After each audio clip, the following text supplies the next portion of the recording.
Hi friends, welcome back to my channel. అందరూ ఎలా ఉన్నారు? బాగున్నారా? మేమైతే చాలా బాగున్నాం. మీరు కూడా బాగుండాలని దేవుని మనస్ఫూర్తిగా కోరుకుంటున్నాను.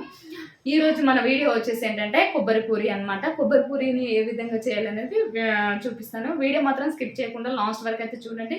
ప్లీజ్ అందరూ వీడియోకి అయితే లైక్ చేయండి, ఓకేనా? లైక్ ఇవ్వడం వల్ల ఈ వీడియో అనేది వేరే వాళ్ళకు కూడా వెళ్ళిపోతుంది. దానికంటే ముందుగా మన ఛానల్ ఎవరైనా ఫస్ట్ టైం చూస్తున్నట్లయితే సబ్స్క్రైబ్ చేసుకోండి. పక్కనే ఉన్న బెల్ ఐకాన్ క్లిక్ చేసి ఆల్ సింబల్ మీద ప్రెస్ చేస్తే నేను చేసే ప్రతి వీడియో మీకు నోటిఫికేషన్గా వస్తుంది అనమాట. ప్లీజ్ అందరైతే వీడియో చూస్తున్నారు కానీ లైక్ అయితే చేయలేదు. లైక్ చేసి సపోర్ట్ చేయండి ఫ్రెండ్స్, ఓకేనా? ఇప్పుడు ప్రాసెస్ ఏంటో వీడియోకి వెళ్ళిపోదాం, ఓకేనా? ఇప్పుడైతే ఈ కొబ్బరి ఉన్నది కదండి, ఈ కొబ్బరిని అయితే ఈ విధంగా అయితే చాక్తో తీసేసుకోవాలన్నమాట. ఇలా కట్ చేసుకొని నేను చూపించిన విధంగానే ఇలా చాక్ తోటి కాట్లు పెట్టుకొని తీసుకోవాలన్నమాట. ఈజీగా వచ్చేస్తుంది కొబ్బరి అనేది మనకి, ఓకేనా?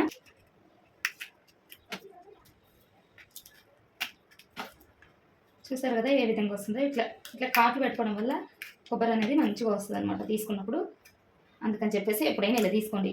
చూడండి వచ్చేసింది. ఇప్పుడు ఈ విధంగా కట్ చేసుకున్న తర్వాత ఈ పైన ఉన్న బ్రౌన్ పార్ట్ మొత్తం తీసేయాలన్నమాట. ఇలా షాప్తో తీసేయాలి. మీ దగ్గర పొట్టు తీసేది ఉంటే దాంతో తీయచ్చు అనమాట. ఈ విధంగా పై పొట్టుని మొత్తం తీసుకుంటే మనకి పూరీలు చేయడానికి అయితే చాలా మంచిగా వస్తాయి అన్నమాట. ఈ బ్రౌన్ పొట్టు ఉండడం వల్ల బ్లాక్ కలర్లో వచ్చేస్తుంది. కాబట్టి ఈ పొట్టు లేకుండా మొత్తం తీసుకోవాలి. తీసుకోవడం వల్ల మన పూరి అనేది తెల్లగా వస్తుంది. అలాగే కొబ్బరి వేయడం వల్ల చాలా టేస్ట్ వస్తుంది అనమాట, ఓకేనా? ఈ విధంగా మొత్తం తీసేసుకోవాలి. ఏం లేకుండా కొంచెం కూడా ఎక్కడ బ్రౌన్ పార్ట్ అనేది ఉంచకూడదు, ఓకేనా? ఈ విధంగా తీసేసుకొని మొత్తము ఈ విధంగా మొత్తం బ్రౌన్ పార్ట్ లేకుండా అయితే తీసేసుకున్నాను అనమాట. తీసేసుకొని ఇదైతే ఒకసారి కడుక్కుంటున్నాను అనమాట. ఎందుకంటే మనము తీసినప్పుడు అంతా బ్లాక్ అయిపోయింది అనమాట ఇది.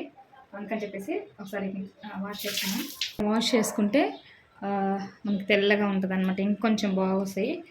చూడండి ఎంత బాగున్నాయి కదా. ఇప్పుడు కొబ్బరి తురిమిది తీసుకొని కొబ్బరిని మొత్తం తురుముకోవాలన్నమాట. ఈ విధంగా అయితే తురుముకోవాలన్నమాట. మొత్తము సన్నగా తురుముకుంటే మంచిగా వస్తుంది. ఒకవేళ మీ దగ్గర ఇది లేకపోతే తురుముకునేది చిన్న చిన్న ముక్కలుగా కట్ చేసి అయితే మిక్సీ పట్టుకోవాలన్నమాట, ఓకేనా? ఈ విధంగా చేయడం వల్ల టేస్ట్ అనేది బాగా వస్తుంది అనమాట. కొబ్బరిలో కొబ్బరి పాలు ఉంటాయి కాబట్టి కొబ్బరి పూరి అనేది చాలా టేస్ట్ వస్తుంది, ఓకేనా?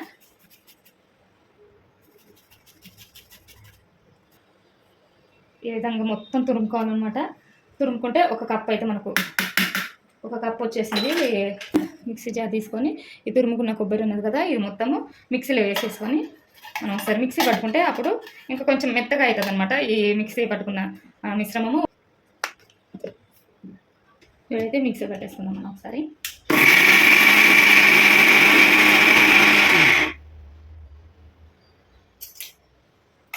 స్పూన్తో ఇలా చెక్ చేసుకొని ఎక్కువసేపు కాదు, ఒక 1 మినిట్ పట్టేస్తే సరిపోతుంది అన్నమాట మనకి.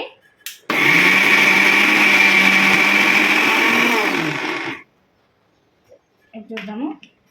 చూసారు కదా మనకి మెత్తగా అయితే అయిపోయిందనమాట. పేస్ట్ లాగా నేను చూపించిన విధంగా అయితే ఈ విధంగా మెత్తగా రావాలి. ఒకసారి చూడండి మంచిగా గ్రైండ్ ఉందన్నమాట ఇందులోకి. ఇప్పుడు మనం ఏం చేయాలనేది చూపిస్తాను, ఓకేనా? ముందుగా ఒక ప్లేట్ తీసుకొని మనము ముందుగా మిక్సీ పట్టుకున్న మిశ్రమం కొబ్బరి తురుము అయితే ఒక కప్పు వేసుకోవాలి. ఇందులోకి మైదా కానీ గోధుమ పిండి కానీ వేసుకోవట్లేదు అనమాట. ఒక కప్పు కొబ్బరికి 2 కప్పుల బియ్యం పిండిని అయితే తీసుకుంటున్నాం అనమాట. ఒక స్పూన్ అయితే సాల్ట్ వేసుకోవాలి రుచికి సరిపడా. ఇప్పుడైతే ఈ మిశ్రమాన్ని మొత్తం ఈ విధంగా కలుపుకోవాలి. రెండు కలిసే విధంగా ఫస్ట్ ఒకసారి అయితే కలుపుకొని కొద్దిగా వాటర్ యాడ్ చేసుకుంటూ పిండిని అనేది కలుపుకోవాలి, ఓకేనా? ఇలా కొన్ని వాటర్ యాడ్ చేసుకుంటూ పిండిని కలుపుకోవాలి. పిండిని కలుపుకుంటే మనకి ఒకేసారి మనం వాటర్ యాడ్ చేయడం వల్ల పిండి అనేది జోరుగా అయిపోయి అప్పుడు మనకి ఇది కరెక్ట్గా రాదు. అందుకని కొన్ని వాటర్ యాడ్ చేసుకుంటూ ఇలా కలుపుకోవాలి పిండి అనేది మొత్తము. బియ్య పిండి కాబట్టి తొందరగా వాటర్ యాడ్ చేసుకున్నప్పుడు మనకి అదేంటి మెత్తగా అయిపోతుంది అనమాట. అందుకే కొన్ని వాటర్ యాడ్ చేసుకుంటూ కలుపుకోవాలి. ఒకేసారి వాటర్ పడడం వల్ల మనకి పిండి అనేది చాలా లూజ్గా అయిపోయి మనకి పూరి చేయడానికి అయితే రాదనమాట. ఇక్కడ నేను చూపించిన విధంగానే అయితే పిండిని అనేది అయితే గట్టిగా కలుపుకోవాలన్నమాట. మరీ లూజ్ కలుపుకోవద్దు, మరీ గట్టిగా కలుపుకోవద్దు. చూస్తారు కదా మనం చపాతీ పిండి ఏ విధంగా అయితే కలుపుకుంటామో ఆ విధంగా కలుపుకోవాలి. గట్టిగా ఈ విధంగా కలుపుకొని ఒక 10 నిమిషాలు అయితే పక్కన పెట్టేసుకుంటే మన పిండి అనేది చాలా స్మూత్గా అవుతుంది అనమాట. ఫైనల్గా కొంచెం పైనుంచి ఆయిల్ పోసేసుకొని మనం అయితే ఒక 10 minutes అలా పెట్టుకున్నాం అనుకో. ఈ విధంగా మొత్తం ఆయిల్ అనేది అప్లై చేసి మనం ఒక 10 minutes పక్కన పెట్టుకుంటే చాలా స్మూత్గా అవుతుంది అనమాట పిండి అనేది.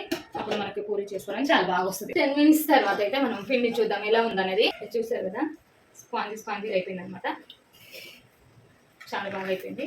ఒకసారి మళ్ళీ ఇదంతా ఇలాగ కలుపుకొని ఇక్కడ పిండిని అనేది 2 పార్ట్స్గా చేసుకొని ఇలా రుద్దుకోవాలన్నమాట. పీట మీద వేసుకొని రుద్దుకుంటే మంచిగా వస్తుంది మనకి సాఫ్ట్గా. ఇక మనకి ఏ సైజులో కావాలనుకుంటే ఆ సైజులో అయితే పిండిని అయితే తీసుకోవాలన్నమాట. పూరీలకి మరి చిన్న సైజు తీసుకోవచ్చు, ఎందుకంటే మనకి పూరి పిండి అయితే పలుసగా చేసినా పొంగుతాయి. కాకపోతే ఇది మనము బియ్యం పిండి వేసినాం కాబట్టి మందం చేసుకోవాలన్నమాట. నేను చూపించిన విధంగా ఆ సైజులో అయితే తీసుకోండి. తర్వాత పిండి వేసుకొని బియ్యం పిండి చపాతీలాగా దాల్చుకొని చేసుకోవడమే అనమాట. ఇక్కడ షేప్ కోసం అయితే నేను బాక్స్ మూత తీసుకున్నాను. ఎక్స్ట్రా పిండి వచ్చిందైతే తీసేసుకోవాలి. మొత్తం అయితే ఈ విధంగా చేస్తున్నాను అనమాట. నేనైతే ఏ విధంగా చేసినా ఆ విధంగానే చేయండి, అప్పుడు పర్ఫెక్ట్గా వస్తాయి మీకు పూరీలు అనేది. బాక్స్ మూత తీసుకొని చేయడం వల్ల షేప్ అనేది చాలా బాగా వస్తుంది. చూసారు కదా ఎంత మందంతో చేశాను. నేను చూపించిన విధంగా అంతే మందంతో చేసుకోండి మీరు పూరీలు అనేది, ఓకేనా. మొత్తం అయితే ఈ విధంగా చేసుకోవాలి. ఎక్స్ట్రా వచ్చిన పిండిని అయితే తర్వాత చేసుకోవాలన్నమాట. నేనైతే మొత్తం ఈ విధంగానే చేశాను, చూడండి మీరు.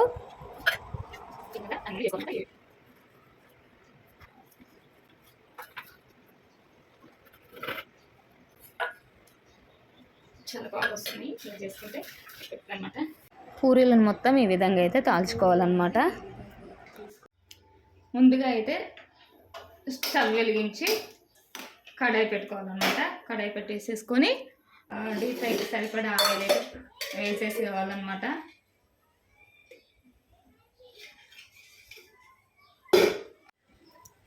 ఆయిల్ అయితే హీట్ అయిపోయిందనమాట. ఆయిల్ హీట్ అయినాక మనం చేసుకున్న పూరీలు అయితే ఉన్నాయి కదా, వీటిని అయితే ఒకసారి అయితే వేసుకుందాము. ఫ్రై చేసుకుందాం, డీప్ ఫ్రై. చూడండి మంచిగా పొంగుతున్నాయి కదా పూరి, ఎంత బాగా పొంగాయి చూడండి. మనం మామూలు పూరికి పొంగినట్టు పొంగుతున్నాయి చూడండి, చాలా బాగా పొంగినాయి మొత్తం.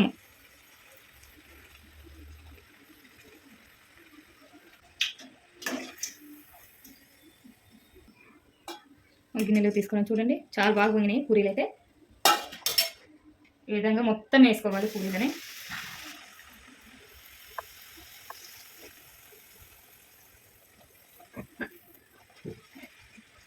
చూడండి ఎంత బాగా పొంగుతున్నాయి అంటే అంత బాగా పొంగుతున్నాయి పూరీలు. అసలు ఎంత హైలైట్ అనమాట ఇది. మనం వేడి నీళ్ళు వేయకుండా కూడా చేసినా కానీ మన పూరి అనేది బాగా పొంగుతుంది. ఇక్కడ బియ్యం పిండితో చేసిన పూరి పిండి అయితేనే పొంగుద్దు లేదా అని అలాంటి డౌట్స్ ఏమొద్దు అనమాట. చూడండి బాగా పొంగినాయి కదా పూరీస్, చూడండి. పూరీలను మొత్తం ఈ విధంగా కాల్చుకున్నాను అనమాట. మొత్తం అయితే వీడియో తీయలేదు, లెంత్ ఎక్కువ అవుతుంది అన్నట్టుగా. ఇక్కడైతే ఆయిల్ అనేది చాలా తక్కువ ఉన్నది, చూసారు కదా, చాలా బాగా పొంగాయి. ఈ విధంగా చేయండి, చాలా హెల్తీ కూడా కొబ్బరి పూరీలు. పిల్లలు కూడా చాలా ఇష్టంగా తింటారు, పెద్దలు కూడా, ఓకేనా. ఇప్పుడైతే పూరీని టేస్ట్ చేసి అయితే చూద్దాము ఎలా ఉందనేది, ఓకేనా. ఇక్కడ పూరీలు చూసారు కదా, చాలా బాగా పొంగాయి అనమాట. చాలా అంటే చాలా మెత్తగా వచ్చాయి, స్పాంజీ లాగా ఉన్నాయి చూడండి. కొంచెం కూడా సౌండ్ రావట్లేదు, చూసారా ఏ విధంగా పొంగినాయి అనేది. ఒకసారి అయితే చూపిద్దాము, మీరు నమ్మరు కదా. ఇలా చూడండి, మొత్తం మస్తు పొంగినాయి అనమాట పూరీలు అనేది. టేస్ట్ అయితే చూద్దాము, కొబ్బరి పూరీలు ఏ విధంగా ఉన్నది అనేది టేస్ట్ చేసి మీకు చెప్తాను, ఓకేనా.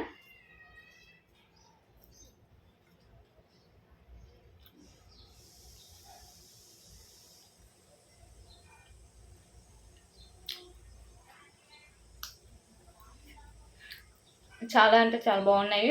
కొబ్బరి వేసి చేసినాం కాబట్టి మనకి కొబ్బరి ఫ్లేవర్ అనేది బాగా తెలుస్తుంది. ఒకసారి అయితే ట్రై చేయండి. ట్రై చేసి ఎలా వచ్చిందని కామెంట్ బాక్స్లో కామెంట్ చేయండి. తప్పకుండా వీడియో మాత్రం నచ్చితే లైక్ చేయండి, షేర్ చేయండి. వేరే వాళ్ళకు కూడా కొంచెం యూజ్ అవుతుంది కాబట్టి కంపల్సరీగా షేర్ చేయండి మీకు తెలిసిన వాళ్ళకి, మీ రిలేటివ్స్కి, మీ ఫ్రెండ్స్కి, ఓకేనా ఫ్రెండ్స్. మరొక మంచి వీడియోతో అయితే మళ్ళీ కలుస్తాను. Bye friends. పండు బాగున్నాయా? ఎట్లున్నాయమ్మా? సూపర్ ఉన్నాయా? టేస్ట్ బాగున్నాయా? రుచి చూశారు కదా, మా పిల్లలైతే చాలా ఇష్టంగా తింటున్నారనమాట.